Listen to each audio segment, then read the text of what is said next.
साथियों, ध्यान देने की बात यह है कि द्रविड़ एक मौलिक शब्द नहीं है। यह तमिल शब्द का संस्कृत रूप है।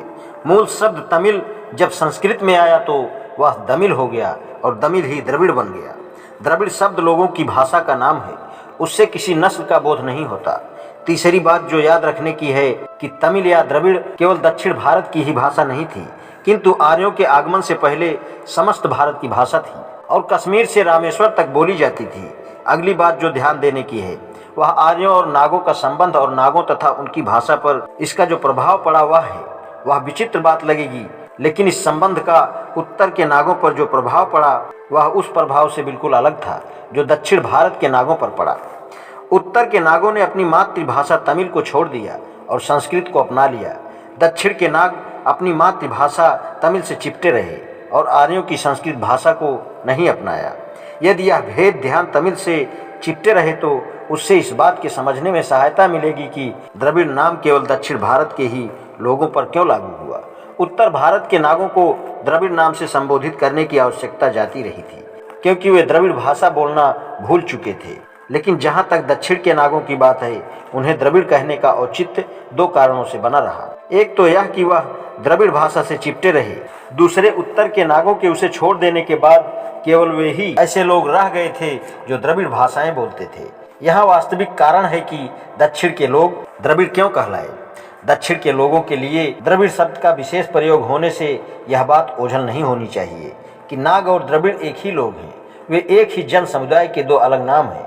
नाग उनकी जातिगत संस्कृतिगत नाम है और द्रविड़ भाषागत है। इस प्रकार दास वे ही हैं जो नाग हैं और नाग वे ही हैं जो द्रविड़। दूसरे शब्दों में हम भारत की नस्लों के संबंध में इतना ही कह सकते हैं कि अधिक से अधिक दो नस्लें ही रही हैं, आर्य और नाग। स्पष्ट ही है कि श्री राइस का विचार निराधार सिद्ध होता है। यह विचार भारत में 3 नस्लों को स्वीकार करता है, जबकि वास्तव में 2 ही नस्लें रही हैं। यदि यह स्वीकार भी कर लिया जाए कि द्रविड़ों के आगमन से पहले एक तीसरी आदिवासी जाति भारत में रहती थी, तो क्या यह कहा जा सकता है कि ये द्रविड़ पूर्व आदिवासी वर्तमान अछूतों के पूर्वज थे।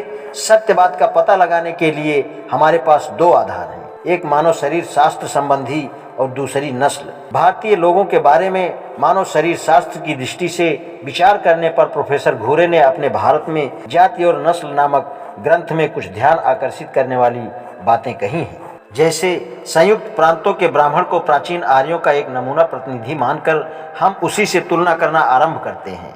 यदि हम नासिका के मापदंड की ओर ध्यान दें तो ऐसा मालूम होता है कि संयुक्त प्रांत के क्षत्रिय को छोड़कर वह पंजाब के चूहड़े और खत्री की अपेक्षा छोटा पड़ता है।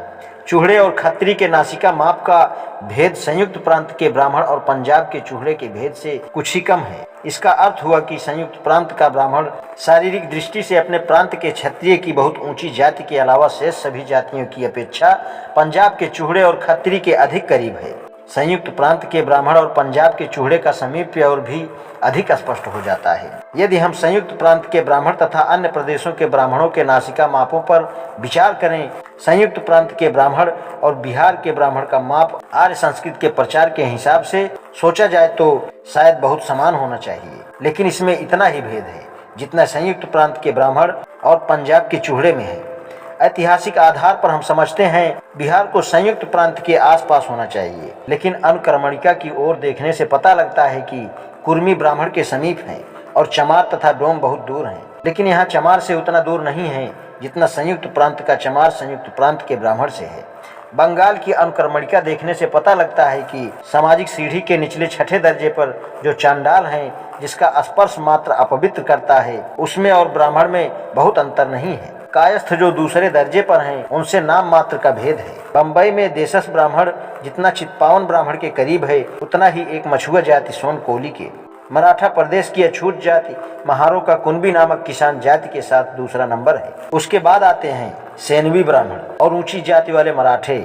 यह परिणाम कुछ पुराने हैं। सामान्य तौर पर कहा जाए तो इसका यही मतलब है कि सामाजिक ऊंच नीच और शारीरिक भेद में किसी प्रकार का तारतम्य नहीं है। अंत में हम मद्रास को लेते हैं। यहाँ हमें अलग अलग भाषागत प्रदेशों को अलग अलग लेना पड़ता है, क्योंकि अलग अलग प्रदेशों में सामाजिक ऊंच नीच का स्तर अलग अलग है। आज इतना ही। शेष कल। धन्यवाद।